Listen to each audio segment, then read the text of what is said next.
El reino de Dios es el mensaje central de nuestro Señor y Salvador Jesucristo, o el marco en el que se desenvolvió todo el ministerio terrenal de nuestro Señor, siempre era el reino de Dios. Por esta razón lo menciona personalmente, él mismo lo menciona 92 veces. De las 131 veces que aparece mencionada la frase reino de Dios en los 4 evangelios, Mateo, Marcos, Lucas y Juan, de las 131, 92 veces fue pronunciada por nuestro Señor y Salvador Jesucristo. Es fácil, por lógica, por conclusión simple, a cualquiera que lee los 4 evangelios, llegar a la conclusión que no era su objetivo plantar iglesias. No era su objetivo, nunca lo fue, construir templos grandiosos, hermosos, cómodos, lujosos. Ni siquiera mencionó la ganada de almas, ni el ayuno, ni hablar en lenguas, ni cantar alabanzas por 2 horas seguidas, hasta quedar exhausto. Ni siquiera orar 8 horas seguidas, como en alguna ocasión se me orientó a mí siendo joven, que era lo que debía hacer, orar hasta que me salieran callos en las rodillas, hasta que te volvás camello. Así me dijo un gran líder de los cristianos de nuestro país. Tampoco es guardar el día de reposo, hermanos, hermanas, el día sábado. Hay una denominación numerosa que tiene como la joya principal de su ministerio guardar el día de reposo. Más bien era al contrario.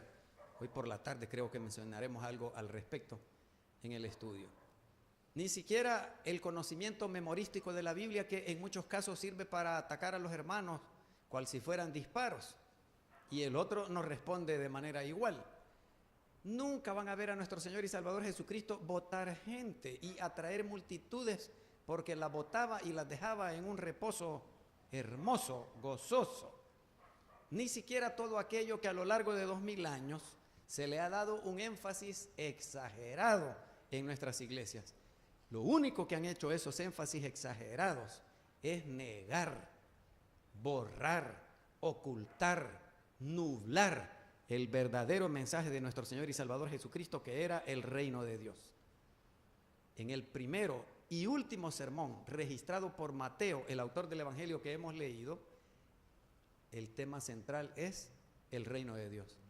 En la mayoría inmensa de sus parábolas, ustedes pueden ver que el tema central es el reino de Dios. Charles Harold Dodd, un profesor de teología de nuestro hermano Roger Velázquez Valle, escribió un libro que tiene como título Las parábolas del reino. Este reino de Dios, hermanos, hermanas, fue malentendido por los primeros discípulos de nuestro Señor y por muchos más a lo largo de la historia, porque la idea dominante en la mente de aquellos, como también puede ser en la mente de nosotros, es que un reino es un estado con E mayúscula. El estado salvadoreño tiene territorio definido y delimitado en sus 4 puntos cardinales.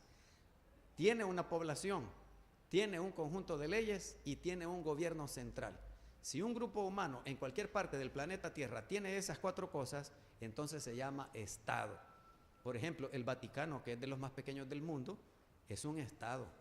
Tiene un territorio delimitado, tiene habitantes, un conjunto de leyes y un gobierno central. La mayoría creía que el reino de Dios era un estado y por eso los primeros discípulos cometieron errores. Y muchos seguidores del Señor Jesús a lo largo de la historia también, que creemos que se trata de un reino como un estado al que ya hice referencia. Probablemente por esto algunos estudiosos de la Biblia creen que mejor sería llamarle reinado de Dios.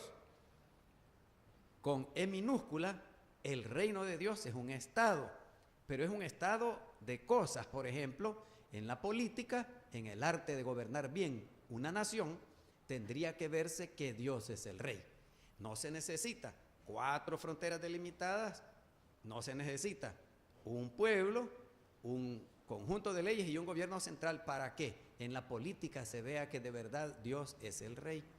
Se miraría en la economía, es un estado de cosas el reino de Dios. La economía con su distribución de la riqueza se observara a simple vista que Dios es el rey, no como las zonas marginales, los cinturones miseria le llaman en otra parte, que hay en el mundo entero. Ahí se nota a simple vista que Dios no es el rey de la economía. Y en la educación y en la diversión y en los programas de televisión y en las películas y en el deporte y en la cultura, que es el conjunto de costumbres que tiene un pueblo, cualquiera que éste sea, ahí se debe mirar que Dios es el Rey. Eso es lo que quiso decir nuestro Señor y Salvador Jesucristo con su ministerio. Así que probablemente tengan razón estos estudiosos de la Biblia, que sería mejor referirse al reinado de Dios, a un ambiente creado en las relaciones humanas y no a un reino, porque la mayoría lo entiende como un estado, como un territorio, como un pueblo, con conjunto de leyes y con un gobierno central. Que Dios se mire que Dios es el Rey, que todo el mundo mire que Dios es el Rey cuando las personas se relacionan unas a otras con amor ágape, el amor que Dios nos tiene a nosotros. No importa las condiciones de vida de esa persona, uno la ama. Una iglesia donde Dios es el Rey es una iglesia donde todos sus miembros se tienen amor los unos por los otros, así como se los tienen a ellos mismos. No importa que sea niño, no importa que sea adolescente, joven, adulto o anciano, todos se aman. Ese es el ideal de la primera iglesia bautista de San Salvador, que todos los demás digan, mírenlos, cuánto se aman. Allí, en ese ambiente de relaciones humanas correctas, Dios es el Rey. Que igualmente se mire que Dios es el Rey porque se perdonan, porque los hermanos tienen costumbres desde niños que son diferentes a la de los demás. Incluso los esposos no se criaron en el mismo ambiente, vienen de hogares diferentes, de escuelas diferentes. En algunos casos, yo conozco algunos que desde la parvularia hasta el bachillerato estudiaron en el mismo colegio y están casados, bendito sea Dios. Pero la mayoría de matrimonios se da con personas diferentes, de trasfondo diferente. Y uno ofende sin querer, o el otro se declara ofendido por lo que el otro hizo y por lo que el otro dijo. Y como uno se ofendió, le guarda rencor y ya no quiere dirigirle la palabra. Pero si la persona, aún sintiéndose ofendida y no queriéndole hablar al otro, lo perdona y hace de caso como que nada pasó, allí Dios es el Rey, porque Él nos manda a que perdonemos. Y el Rey es Rey porque todo el mundo le obedece, no porque la gente diga que Él es el Rey. En una iglesia donde se reconcilian las personas porque se enemistaron por alguna razón y se dialoga para superar ese conflicto, allí se comprueba que Dios es el Rey. Si la persona es misericordiosa, experimenta la miseria de los demás en su propio corazón, allí Dios es el Rey de esa persona. Si hay un conflicto y en lugar de echarle más leña al fuego, como decimos aquí en El Salvador, la persona platica con una y platica con la otra y lo llama a la paz, se convierte en un pacificador, allí Dios es el Rey. Y miren ustedes qué triste, hermanos, hermanas, qué pena, qué vergüenza, cuando en una iglesia donde se espera, se supone que todo el mundo sea así, se dividen y se van enemistadas, se hacen 2 grupos, 3 grupos, 4 grupos. Allí Dios no es el Rey, por más que canten 8 horas, por más que ganen almas, por más que hablen en lenguas, Dios no es el Rey de allí. El Señor Jesús está tocando a la puerta a ver si lo dejan entrar, como a las cartas del Apocalipsis. Es a la puerta de la iglesia, no es a la puerta del corazón de una persona, como se aplica generalmente. Es a la puerta de la iglesia que está tocando el Señor para que lo dejen entrar. Es iglesia de Cristo, parece iglesia de Cristo, se visten como iglesia de Cristo, predican, estudian la Biblia como si fueran iglesias de Cristo, pero no son iglesia de Cristo. Y en algunos casos le llaman congregación de Satanás. Precisamente porque Dios no es el Rey de la persona ni de la congregación. Y hay una lista larga de etcétera, hermanos, hermanas, en las que ya no quiero detenerme. Este ambiente donde Dios es el Rey, un día no muy lejano, esperamos nosotros, será consumado sobre todo el planeta Tierra y en el universo entero. Cuando uno lee el Evangelio de Mateo, capítulos 5, 6, 7, 8, 9 y 10, uno comprueba que es una forma de relacionarse. Esto del reinado de Dios, o que Dios es mi Rey, es una forma en la que nos relacionamos los seres humanos entre nosotros y con los del reino animal y con los del reino vegetal. Porque puede ser que uno al perrito lo cuida, lo quiere, lo mima, al gatillo le da su lechita y le deshace la tortillita, y mish, mish, mish, mish, y hasta usa la foto del gato en el perfil del Facebook, pero a los demás los trata mal. ¿Cómo puede ser eso? Cuando choca con una persona, apartate, inútil, patudo, no ves por dónde caminas. Pero si ve un perrito, ¡ay, qué lindo su perrito! ¿Y cómo se llama? Le voy a comprar su pedigrí. No puede ser. Y si maltrata los árboles, las plantas, las flores. El reino de Dios es cuando Dios es el rey en mi vida toda, pensamientos, sentimientos y acciones. Y la forma en que me relaciono con los demás demuestra que uno tiene a Dios por rey. De eso se trata, hermanos, hermanas. Si ustedes leen despacito Mateo 5, 6, 7, 8, 9 y 10, se van a dar cuenta de eso. Es por este reino que nuestro Señor y Salvador Jesucristo estaba preocupado. Es por esta forma en que los seres humanos se relacionen para restaurar el ideal de Dios en el huerto del Edén. Es por esto que Él estaba preocupado de recorrer las aldeas y las ciudades. No como los fariseos, que recorrían mar y tierra para ganar un prosélito, un recién convertido, pero después lo hacían 2 veces más hijos del diablo de lo que ellos eran. Palabras de nuestro Señor y Salvador Jesucristo. Con esa preocupación en que la persona sea como Dios quiere, es que Él fue recorriendo las aldeas y ciudades, como leímos ya en el pasaje de esta mañana. Y dijo, y Él estaba preocupado por decirle a los habitantes de aquellas ciudades y aldeas, en el griego del Nuevo Testamento, Basilea, Tuseu, Entos, Imón, Estin. Traducido al castellano, he aquí, el reino de Dios está dentro de vosotros. ¿Qué? Sí, dentro de mí que soy tan malvado. Sí, allí tenés el reino de Dios. Y tenés que sacarlo, porque ahorita lo tenés como un tesoro escondido que ni vos mismo sabés que lo tenés escondido. Y la persona más mala que sea, tiene la capacidad de amar. La persona, por mala que sea, tiene la capacidad de perdonar. Por más malvado o malvada que sea, piensen en ese hermano, piensen en esa hermana, piensen en una persona del planeta Tierra, tiene la capacidad de dialogar para superar los conflictos. Tiene la capacidad de ser humilde. Todo el mundo, si es ser humano, si ha nacido, como le dijo a Nicodemo en Juan 3, si ha nacido del agua, es decir, que nació rompiendo la fuente materna, tiene la capacidad de demostrar que Dios es el Rey. Lo que tiene que hacer es sacarlo. Y por eso el Señor Jesús, con el sentido de urgencia, recorría las aldeas, las ciudades, para decirles el reino de Dios está dentro de vosotros, como también puede estar entre nosotros y no nos damos cuenta. Allí adentro, en lo más profundo de su ser, andan cargando el reino de Dios y ni cuenta se han dado.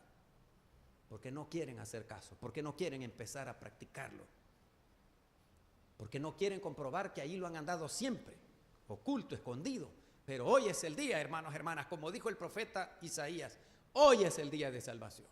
Hoy es el día, 21 de enero del año 2018, en que nosotros podemos sacar el reinado de Dios de adentro. No importa qué tan malvado sea.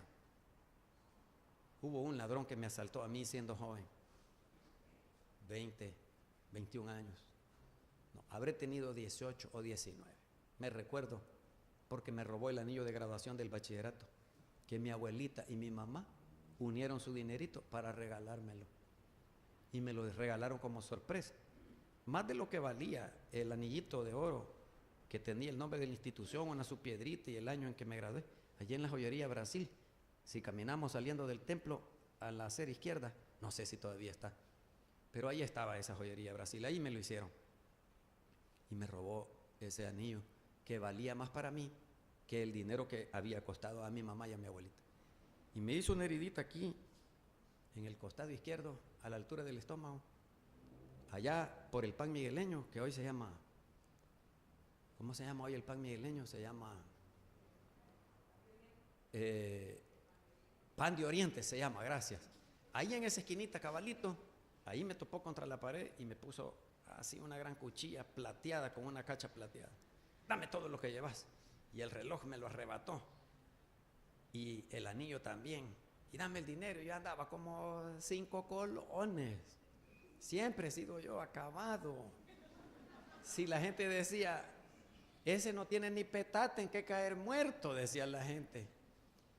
Y yo sentí que me hirió. Él quizá no se había dado cuenta, pero yo sentí el ardor y me perforó la piel. Y la camiseta que andaba se hizo una ruedita de sangre. Entonces yo le dije, ¡hey! ¡Ya me heriste!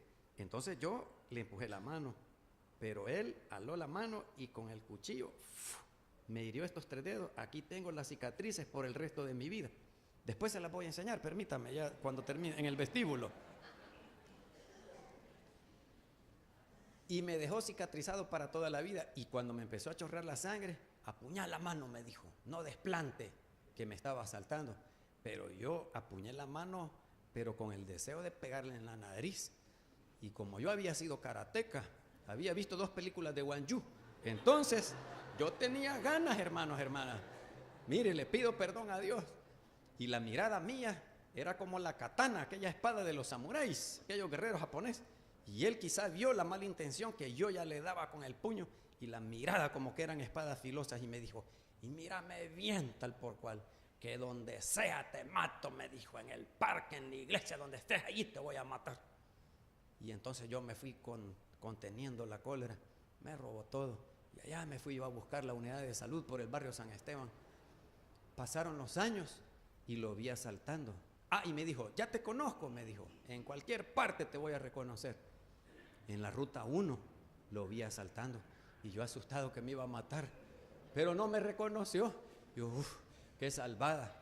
Pasaron los años y mi hija Nacira estaba pequeñita y la había llevado a pasear al parque zoológico, que yo no quiero que lo cierren, ¿por qué? Vale, otro día les hablo por qué. La cosa es que ahora estamos en campaña y van a creer que yo haciendo campaña estoy. Nada que ver. Allá andaba yo con Nacira y andaba el ladrón, hermanos, hermanas, con una mujer y 2 niños. Y fíjense que yo vi cómo era de cariñoso. Yo sentí una gran vergüenza porque era más cariñoso él que yo. Besaba a la esposa en el cachetito y a los niños les compró su churrito y los abrazaba y los besaba y los cargaba en brazos y después les compró un bolis. Y yo, todos los deseos de venganza que había acumulado en aquel tiempo se me pasaron y pude comprobar que él ni sabe que les estoy contando esta historia. Es la primera vez en mi vida que la cuento. Ni sabe que me dejó estas cicatrices y me dieron puntadas, pero pude comprobar que el malvado aquel tenía capacidad de amar y de ser cariñoso. Entonces ustedes no se sientan mal porque son malvados o malvadas. También ustedes, hermanos, hermanas. Yo veo que detrás de la banca se están agachando así. No, yo diciéndolo en sentido universal. Ustedes tienen la capacidad de amar, ustedes tienen la capacidad de perdonar, ejercítense en ella. Ustedes tienen la capacidad de ser humildes. Ustedes tienen la capacidad de dialogar para superar un conflicto alrededor de una tacita de café con pan, que aquí ya forma parte de nuestra cultura. Y platicando se entiende la gente. ¿Y por qué no hacemos eso? Si nada cuesta, o sí cuesta, pero no tanto, para que entre nosotros el reino de Dios vaya siendo una realidad hermosa, más que una predicación de domingo por la mañana. Parte integrante de esta predicación, pero no la más importante. La más importante es esta, del reino de Dios. Pero parte integrante era sanar las enfermedades del pueblo y sanar las dolencias del pueblo, que es lo que le duele a la gente en el año 2018, en enero. Y que nosotros como cristianos y como iglesia nos dedicáramos de verdad a sanar las dolencias de este pueblo. ¿Qué le duele a este pueblo salvadoreño? ¿Cuáles son las enfermedades de este pueblo? ¿Cómo están nuestros hospitales donde se atiende la salud? Las unidades de salud que hoy se llaman FOSalud, porque hay un fondo del dinero que recoge el gobierno por los impuestos, hay un fondo especial para atender la salud. Y las medicinas, o les dan la receta y ustedes ven cómo hacen. Cuando nuestro Señor y Salvador Jesucristo recorría los senderos, los caminos, las calles empedradas, porque Roma empedró las calles, calzadas le llamaban, por aquellas calles polvorientas, y observó a las multitudes de aquí y de allá, hermanos, hermanas. Lo sobrecogió un amor intenso. Hubo algo en el Señor, probablemente en una parte alta, donde podía observar la población, o mientras caminaba y se encontraba con las personas que caminaban en sentido contrario. Lo sobrecogió una impresión, un sentimiento profundo, y dijo: estas personas son como ovejas que no tienen pastor. Una ovejita sin pastor, hermanos, hermanas, muere fácilmente. La ovejita necesita de un pastor que la guíe a donde hay pasto, porque por ella misma no puede. La ovejita necesita de agua y el pastor la guía donde hay un estanque con agua. Dicen que salen corriendo porque tienen sed y el pastor las detiene, porque si meten las patitas en el agua se enturbia y el agua turbia no se la beben, tiene que estar limpiecita y así despacito, en orden, va que la ovejita llegue al manantial de agua y beba. Una ovejita con una pierna rota, fracturada, no puede valerse por ella misma y el pastor debe cargarla sobre sus hombros y después entablillar la piernita. Una oveja sin pastor fallece pronto. Y este pueblo salvadoreño tendrá pastor. En sentido figurado, los líderes del pueblo, los políticos, el rey y los ministros eran los pastores del pueblo. Ustedes lean el Antiguo Testamento y los profetas y van a ver cómo los acusan los profetas delante de Dios, porque no han cumplido con el ejercicio que Dios los ha mandado a hacer. Igual en el año 2018, hermanos, hermanas, la tarea es intensa, como nuestro Señor Jesús sintiéndose abrumado, el peso sobre sus hombros, la carga sobre sus hombros, que tenía que decirle a las personas que sacaran de adentro el reinado de Dios y que tenían que dedicarse a atender las enfermedades y a sanarlas y las dolencias del pueblo por igual. Y por eso dijo que el primer paso, no el único, era pedirle a Dios que enviara más obreros a la mies, porque la cosecha está lista. Miren los campos, ya están blancos, es tiempo de la cosecha. Pídanle al Señor de esta cosecha que mande obreros para que no se pierda. Puede ser que su amigo, puede ser que su papá o su mamá, puede ser que su hijo o su hija, puede ser que su nieto, puede ser que su vecino de a la par o de enfrente, puede ser que su compañero de trabajo al que ha visto por varios años necesite que le digan: saca de adentro el reino. Y ustedes sean el mensajero que el Señor mandó a recoger su cosecha. Queremos darte gracias, Señor, bendito seas, porque hemos leído el resumen en 2 versículos que el evangelista o el autor del Evangelio de Mateo hizo acerca del ministerio de nuestro Señor y Salvador Jesucristo. Inspirado por el Espíritu Santo, no halló mejor manera para terminar que estas palabras: y recorría Jesús todas las ciudades y aldeas, predicando el evangelio del reino de Dios y sanando las enfermedades del pueblo y sus dolencias. Y con ese resumen inaugura el capítulo 10, en donde comisiona a sus discípulos a que hagan lo mismo. Y nosotros somos esos discípulos. Toca con un carbón encendido nuestros labios y purifícalos, como el profeta Isaías en el capítulo 6. Y que estando purificados nuestros labios, podamos decirte: heme aquí, Señor, envíame a mí. Bendito seas, Señor, porque nos das oportunidad cada día. Danos otra oportunidad nueva si hoy no lo hicimos y sentimos el impulso de tu amor, el flujo de la cruz de Cristo que todavía está fluyendo para perdonar los pecados. Danos más, Señor, comunión contigo, y que la práctica de tu reino sea una realidad hermosa, empezando en el hogar, siguiendo con los vecinos, compañeros de estudio y trabajo, siguiendo con la iglesia, y que nuestras iglesias todas nos dediquemos a lo mismo para que este país, el reino tuyo, sea una realidad hermosa. En el nombre de Cristo Jesús, el Rey de este reino, así te lo suplicamos. Amén.